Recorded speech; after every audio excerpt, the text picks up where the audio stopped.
Assalamualaikum warahmatullahi wabarakatuh. Waalaikumsalam warahmatullahi wabarakatuh. Alhamdulillahi rabbil alamin alladzi khalaqal mauta wal hayata liyabluwakum ayyukum ahsanu amala wa huwal azizul ghafur. Allahumma shalli wa sallim wa barik ala sayyidina Muhammad wa ala alihi wa ashabihi ajma'in. Ya Allah, wahai yang maha menatap, berkahi majlis ini. Catatkan siapapun yang kau hadirkan, yang menyaksikan, menjadi hamba-hamba yang kau ampuni seluruh dosa. Karuniakan kepada kami hati yang yakin padamu ya Allah, ibadah yang khusyuk, akhlakul karimah.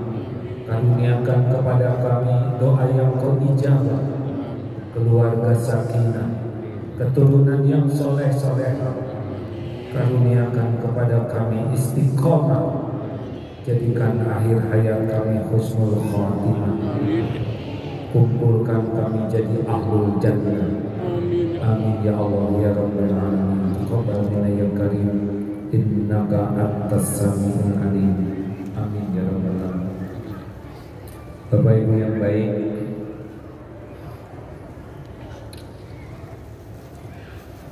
manusia diciptakan untuk bahagia, tapi sebagian besar orang tidak merasakan bahagia karena sebagian besar tidak tahu kunci bahagia itu apa. Ada yang menganggap banyak harta pasti bahagia. Tidak. Kalau harta berkaitan dengan bahagia, berarti orang bisa menilai Allah tidak adil, karena tidak semua orang punya harta yang banyak. Kalau jabatan sumber kebahagiaan, berarti yang paling tinggi jabatannya paling bahagia. Ternyata tidak. Kalau cakep sumber bahagia, berarti kita tidak ada yang bahagia.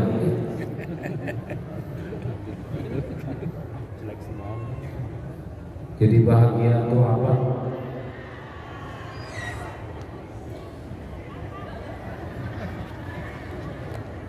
Ibu mau bahagia? Apakah punya suami pasti bahagia?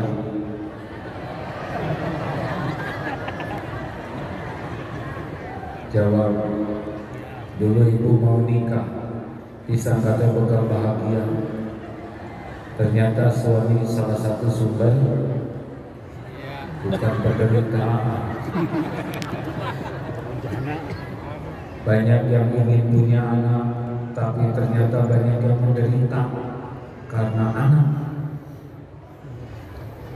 Siapa yang tahu apa kunci bahagia? Ada berapa? Bersyukur. Yang belum tahu acungkan tangan. Kunci bahagia ada dua. A'udzubillahi minasyaitonirrajim. Surat An-Nahl 97. Man amila sholihan min dzakarin aw untha wa huwa mu'min falanuhyiyannahu hayatan thayyibah. Itu di dunia. Barang siapa yang beramal soleh, baik laki-laki maupun perempuan, dan dia beriman, Allah benar-benar mengaruniakan hayatan thayyibah, kehidupan yang baik. Kehidupan bahagia bukan berarti selalu cocok dengan keinginan. Hidup bahagia adalah bisa menyikapi apa yang Allah takdirkan dengan sikap yang disukai Allah. Itu bahagia. Jadi kunci bahagia ada berapa? Dua, iman dan amal soleh. Jadi kalau kurang bahagia artinya apa? Kalau kurang bahagia artinya apa? Kurang iman dan kurang amal soleh. Jadi kalau rumah tangga kurang uang pasti sengsara tidak? Tidak. Kalau keluarga itu kuat iman dan diniatkan berumah tangganya jadi amal soleh, dia akan dibahagiakan oleh Allah. Punya suami ganteng pasti bahagia? Tidak mungkin bahagia ya. Kita ibu bakal lebih menderita kalau rupa yang jadi andalan. Apa ciri-ciri orang yang imannya kurang kuat? Minimal 3 di antara banyak ciri. 1, selalu cemas dengan yang belum terjadi, tapi urusan dunia. Cemas, galau dengan yang belum terjadi, karena dia belum yakin ada Allah yang menguasai apa yang akan terjadi. Karena tidak yakin kepada Allah, maka dia kalah. Yang kedua, terbelenggu oleh masalah. Jadi yang lalu-lalu membuat sakit, kecewa, perih, nyesal, terus menghantui hidup. Dan yang ketiga, saat ini capek, lahir batin, capek. Kenapa capek? Karena kurang ikhlas. Orang yang tidak capek adalah orang ikhlas. Orang ikhlas tidak ada letih batinnya, walaupun fisiknya bisa capek. Jadi apa ciri orang yang imannya kurang mantap? Galau, cemas dengan yang belum terjadi, terbelenggu oleh yang sudah terjadi, dan saat ini selalu capek. Kenapa orang kurang iman? Penyebabnya ada 2. 1, lemah ilmu agama, kurang paham. Yang kedua, lemah jiwa, kalah. Lihat yang ditangkap. Itu rata-rata remaja. Ini kita buktikan. Ada suami yang komplain ke istrinya, ibu rajin pengajian, seperti makan obat, sehari 3 kali. Tapi kenapa yang berubah hanya seragam, laporannya tidak berubah? Kenapa? Ilmu nambah karena lemah, kalah oleh malas, kalah oleh amarah, kalah oleh serakah, kalah oleh syahwat. Orang rontok karena kalah jiwanya. Contoh, Allah suka kita tahajud atau tidur sepertiga malam terakhir. Nafsu sukanya tidur atau tahajud. Ibu suka yang mana? Tidur, ya begitu kalah.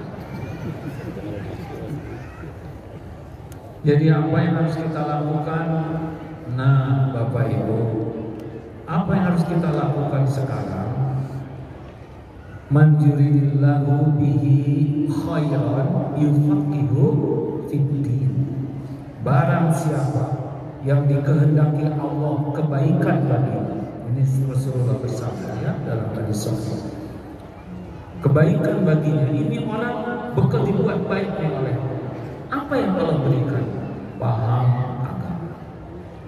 Ada tahu, ada paham, ada bisa, ada istiqomah. Tahu sabar? Jawab. Tahu sabar?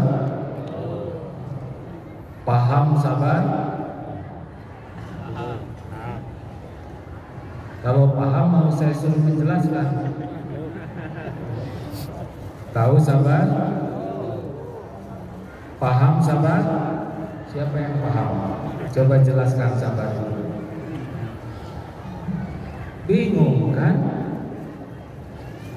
Nah, bisanya sabar itu harus lewat paham.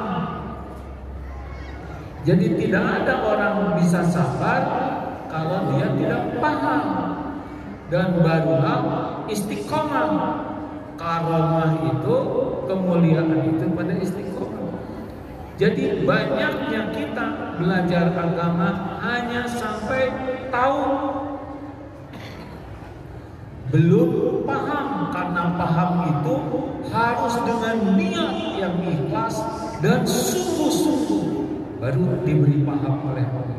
Walladzina jahadu fina lanahdiyannahum subulana. Al-Ankabut 69. Jadi kalau niatnya salah tidak jadi paham. Walaupun ilmu agamanya banyak, kalau belajar agama niatnya salah, ada yang mengatakan seperti keledai bawa buku. Bukunya manfaat, tapi bagi keledai tidak bermanfaat selain beban. Datang ke majelis taklim tidak lurus niatnya, ilmu tidak jadi cahaya. Ada yang sudah berilmu, tapi kenapa kelakuannya beda? Penyebab kedua orang berilmu agama tapi akhlaknya belum bagus adalah namanya ilusi ilmu, merasa sudah beramal dengan tahu. Ada yang jadi merasa ahli tahajud dengan tahu tahajud.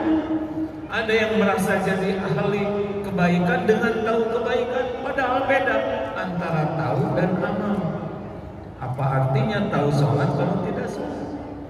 3. Kenapa orang belajar agama susah berbuah jadi akhlak? Karena terlalu fokus kepada amalan zahir. Ini sholat semuanya berapa kali sehari? 5. Ya. Ibu sholat, insya Allah sholat ya. Pertanyaan selanjutnya, khusyuk. Coba yang nyebut insya Allah khusyuk, kecengkan tangan. Saya mau bertanya tentang arti bacaan sholat. Kita sholat sudah merasa selesai dengan melakukan sholat. Padahal yang diperintahkan wa aqimis sholat dzikri. Dirikan sholat. Beda mengerjakan sholat dengan mendirikan, menegakkan sholat, beda. Ini sedikit tambahan ya. Pernah dengar? Fawailul lil musallin alladzina hum an sholatihim sahun. Itu wail di sana ada kecelakaan, kebinasaan atau neraka wel. Orang yang sholat tapi lalai dalam sholatnya. Sudah tahu cirinya? Ada 6. 1, ciri orang yang sholatnya jelek gitu ya. 1, yang pertama berat sholatnya, beban, malas, itu yang pertama. Udah asal lagi, baru aja dulu cepet amat, kecewa dengan azan subuh sekarang pagi sekali ya, beban. 2, ria, sholatnya itu baru semangat kalau orang lain tahu. 3, ini ciri orang yang lain, senang menunda dan mengakhirkan sholat tanpa uzur. Ada aja alasan yang membuat sholat itu mau diakhirkan terus. Kalau bisa duhur itu seakrab mungkin dengan asar. Ini masak belum selesai, cucian belum kering, ada aja alasan. Ciri 4, cepat sholatnya. Jadi sholat itu tidak tumanina. Lalu ditanya, kok Bapak sholatnya cepat sekali? Karena sudah terlatih. Padahal tumanina itu salah satu yang sangat penting dalam sholat. Jadi kalau orang sudah sholatnya cepat-cepat, salah satu sholat yang kurang baik. 5, Ciri yang kelima, sedikit ingat Allah. Jadi dalam sholat itu kesempatan mencari barang, merencanakan makan masak nanti. Makin panjang imam bacaan sholatnya, makin banyak yang dipikir. Kalau lampu hidup, zikir lampu hidup. Kalau tidak zikir lampu mati, maka selama sholat itu banyak terangnya, banyak gelapnya. Nah, yang keenam, enggan berjamaah. Ayo diingat-ingat. Ini bukan nyindir hadirin. Kenapa jadi begitu lihat saya? Biasa. Nah, banyak orang yang beramal fokus kepada amalan zahir, sholat tapi tidak mempertanyakan kehusuannya, merasa sudah selesai saja dengan sholat. Ini masalah hadirin, karena yang diperintahkan itu bukan hanya mengerjakan sholat, tapi menegakkan sholat. Ada yang paling bahaya dari belajar agama adalah dengan belajar agama dan ibadah malah jadi busuk hatinya, jadi ujub, merasa lebih soleh dari yang lain, jadi sombong, meremehkan orang lain, jadi dengki, tidak suka kepada ustaz yang lain. Kenapa seperti ini? Ya karena belajar agamanya biasanya tidak dengan niat yang ikhlas dan tidak dengan niat mujahadah mengamalkannya dengan ikhlas. Sudah habis belum waktunya itu? Saya nanya ke panitia ya. Panitia? Panitia sedang tafakur ya. Apa nih kelemahannya kita ini? Satu, masalah niat. Yang kedua, punten ya Bu, saya mohon maaf sekali ini saya belum termasuk ahli Al-Quran, masih baru ini. Ternyata kelemahan kita selain salah sering tidak serius meluruskan niat dan tidak serius mengamalkan. Padahal man amila, barang siapa yang mengamalkan ilmu yang Allah berikan, Allah akan mewariskan kepadanya ilmu yang belum diketahui. Jadi kita baru senang tahu tapi belum menikmati mengamalkan. Nah, selanjutnya ini adalah tentang Al-Quran. Kita beruntung di negeri kita semangat orang baca Quran banyak, semangat menghafal juga banyak. Ini mau menyebut tapi tidak enak nyebut tapinya ya. Tetapi semangat memahami arti Al-Quran belum menjadi semangat kita. Maaf ya Bu, Ibu hafal Al-Fatihah? Jawab yang mantap, hafal tidak? Maksud saya artinya. Mana? Jauh yang hafal mau saya tanya. Ayat kursi hafal? Maksud saya artinya. Ini bukan sesuatu yang harus kita lewatkan begitu saja, karena Al-Quran diturunkan untuk diamal. Orang bisa beramal kalau baca, kalau paham. Tapi kalau baca Quran tidak paham bagaimana? Kalau ikhlas berpahala. Satu huruf, satu kebaikan kali 10. Bismillahirrahmanirrahim, 190 kebaikan. Syaratnya ikhlas. Tapi kalau dibaca dengan artinya, selain dapat pahala juga dapat hidayah. Itu yang sangat. Ustaznya saya mau setoran, katanya ada ibu setoran. A'udzubillahi minasyaitonirrajim. Ya ayyuhalladzina amanu ijtanibu katsiran minadh-dhanni inna ba'dadh-dhanni itsmun wa la tajassasu wa la yaghtab ba'dukum ba'dhan ayuhibbu ahadukum an yakula lahma akhihi maytan fakarihtumuh wattaqullaha innallaha tawwabur rahim. Ibu apa? Alhamdulillah saya sudah apa? Makasih ya. Ketemu ibu-ibu lainnya. Alhamdulillah Bu, saya sudah apa? Ibu tahu nggak kenapa tetangga itu nggak apa-apa? Tetangga itu diam dia kalau kamu nanya itu cuma tahu nggak suaminya tuh jarang sholat. Ibu tahu kenapa dia bawa tas? Tahu nggak? Itu tas mertuanya. Tahu nggak yang disetorkan barusan? Wahai orang beriman, ya ayyuhalladzina amanu ijtanibu katsiran minadh-dhanni, jauhi sebagian dari prasangka, inna ba'dadh-dhanni itsm, karena sebagian dari prasangka itu dosa. Wala tajassasu, jangan suka nyari-nyari aib, kejelekan, kekurangan. Wala yaghtab ba'dukum ba'dhan, jangan ghibah. Baru juga hafal setoran langsung suudon, tajassus, ghibah. Apa sebabnya? Karena tidak paham. Kalau gitu, jadi gimana sekarang? Ayo baca Quran plus baca artinya sambil kursus menerjemahkan Quran.